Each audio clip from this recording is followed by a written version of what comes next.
Hello and welcome to Lemon Studios, where we talk anything and everything entertainment. I'm of course Lemon himself, Zeke Lamone, and this is my review for Where the Crawdads Sing.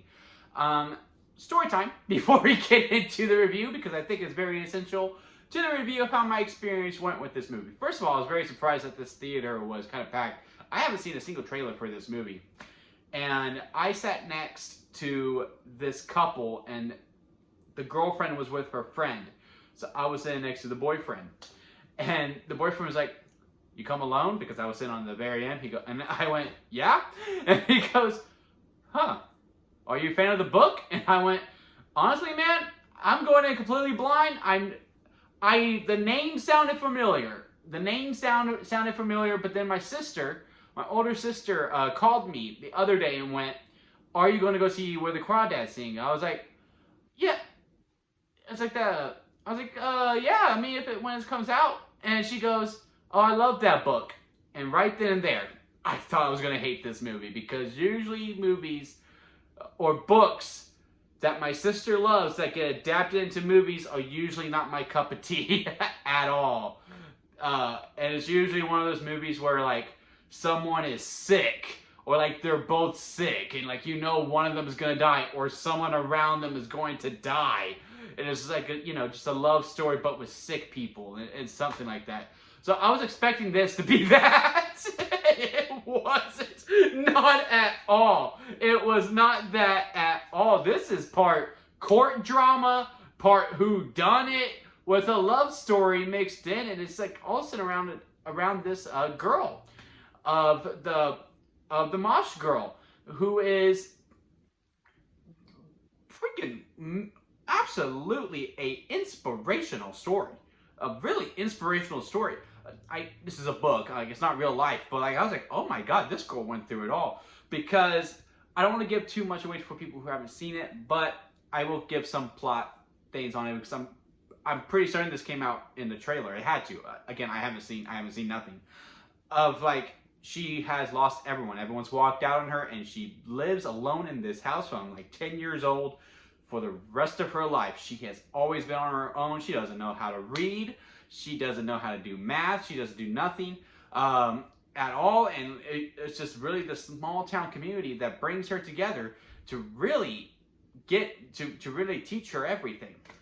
And like, just on that is memorizing. And the actress who plays her absolutely plays her great. The problems I have with this movie, it is kind of a throwback to those like 2000 type love story movies, where a like a Nicholas Sparks type thing, like a Dear John, and I guess The Notebook. I actually like The Notebook. I know a lot of people hate The Notebook. I like The Notebook. Come at me. But like a Dear John, I wasn't a huge fan of that one, and the others like that. Like The Last Song with Miley Cyrus, which wasn't that bad either, but no, overall not my cup of tea. Like, it has those feels to it. Scenes don't really feel lived in. A lot of choppy editing.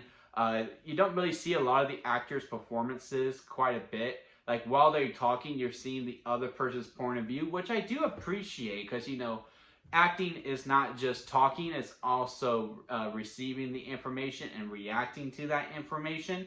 I did appreciate that, but I mean, like, later on in this movie, the lead, she's like giving out like this badass monologue, like through the lines of all this stuff, like with the town, because like the town is against her, and she's like, "No, to the hell with them. I ain't gonna beg for my life on that stand," because she's on trial for the death of someone. And she goes, "To the hell with that, I ain't gonna do that," and all this stuff. And I was like, man, this is like inspirational. I wish I could see her like acting it. Like, yeah, you do see her throughout it, but like, I wish it would just stayed on her. But yeah, anything that dealt with the courtroom drama and the whodunit, this movie really fires on all cylinders. And I like how they added some things. Again, as someone who went in completely blind, knew nothing of the story, I did find myself going, well, did she do it? She is showing some things, because they do like explain some things within it, and then it shows her like, yeah, she is kind of crafty. She could have done it. She could have done it. I don't think she did it, but she could have done it. and then like there's some evidence that gets played, and you see it with someone else, and like how that ties into the storyline. You're like, well, it could have been this person, or it could have been that. And like with the court, and like I'm a sucker for a court scene. I really am in any movie. I am a sucker for a court scene, minus the B movie. Well, no, yeah, no, minus the B movie. And the way the lawyers played off each other, both the plaintiff who you're supposed to hate, you're like, oh, F you, but you're doing your job, and the defendant who's defending her does great. Really, all of that is absolutely memorizing. Everything beyond that, though, it is kind of hit or miss.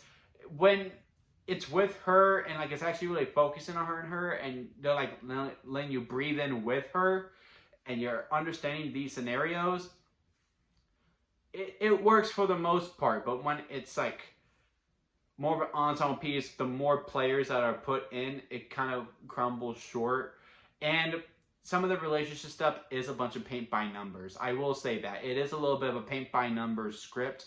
Like the way it starts and the way it finishes, it's like a beginner's. I don't mean to be disrespectful to the screenwriters and the directors, but it did feel a little bit paint by numbers. But I really had a good time with this. Honestly, though, throughout the movie, I think me and the boyfriend of the girlfriend that he was with and her friend, I think me and him enjoy a lot more, because I was, oh, come on. Like, we were both cheering on and all this stuff, and then like at the end, we were like, man, that was good.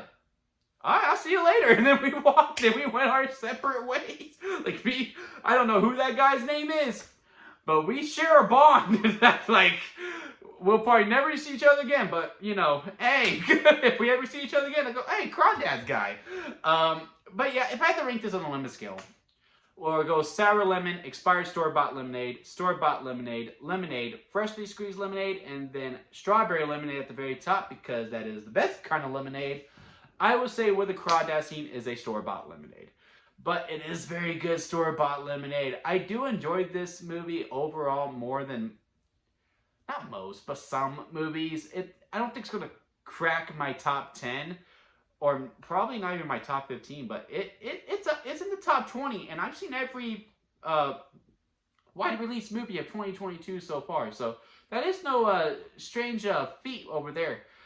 It is kind of a weak script, and some of the directing choices and the editing choices really fall flat for this for this movie.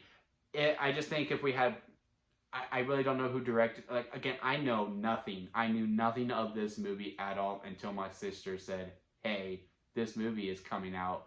I really hope you watch it." But it was very paint by numbers to me, and that's really the main only criticism I have. But besides that, I mean, I still got lost. I still got lost in the movie. I was oohing and ahhing, and I will also say, from the reviews that because something happens in the end that I think tarnishes the lesson of the movie, because I really think it delivers a very nice lesson overall. I'm not going to give it out because that is a spoiler. But the way it ends is kind of tarnishes it, and I'm like, well, is that in the book? If it's in the book, I understand it, but if it was in the book, I will call it an audible. And when I went to Flickster and I saw, for some reason, the critics hate this movie, it's a 33%, but audiences give it a 93%, which is the percentage I agree with much more. They say it is very true to the book, so I would say I would have called an audible, and I would have changed the ending. Because I think it does tarnish the overall message of the movie. But besides that, yeah, very good movie overall. What is your thoughts on Where the Crawdads Sing? Comment below. Let me know. If you like this video, give it a thumbs up. And if you like me, hit that subscribe button, as I'm trying to grow into my YouTube career. And that'll be it for me, guys. So I'll see you here next time at Lemon Studios.